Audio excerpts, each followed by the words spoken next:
We start right now with Kamala Harris delivering her sharpest criticism yet of former President Joe Biden's decision to run for re-election. Now, in an excerpt from her upcoming memoir, Harris says it was reckless to leave that decision up to Biden. She writes, the stakes were simply too high. This wasn't a choice that should have been left to an individual's ego and individual's ambition. Now, by the time Biden dropped out of the race and Harris became the nominee, there were just 107 days left until the election. NBC News National Affairs correspondent Kelly O'Donnell is live in Washington, D.C. for us. Kelly, always good to see you. So Harris also accuses former Biden staffers of undermining her. What else is she revealing in this memoir that stands out to you?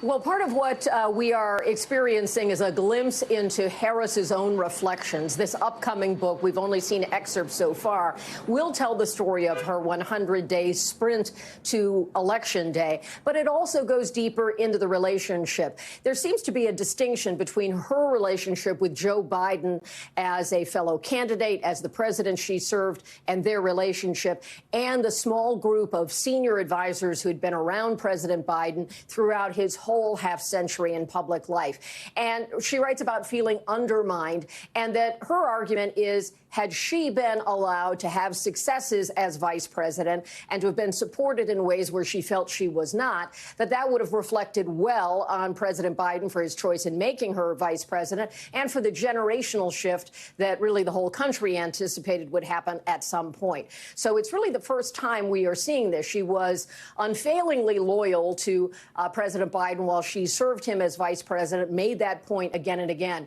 This is a chance for her to kind of peel back the curtain a bit, not suggesting she's disloyal, but she is airing some of her concerns in a way we haven't really heard before.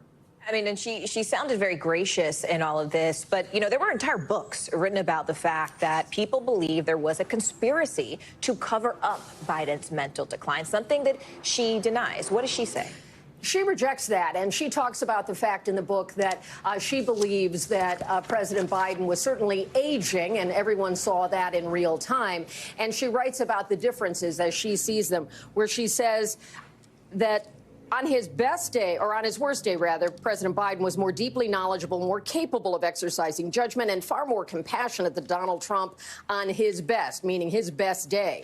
But at 81, Joe got tired. That's when his age showed in physical and verbal stumbles. So she's making the argument for aging on the world stage in a very visible job, different than those who allege that there was a diagnosable decline, a dementia or something like that that's been asserted by some critics, but there's no actual evidence of that.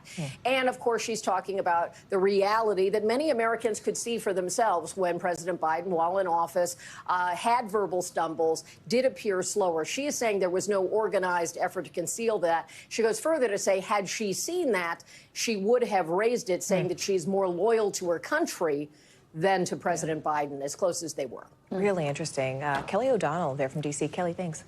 We thank you for watching, and remember, stay updated on breaking news and top stories on the NBC News app or watch live on our YouTube channel.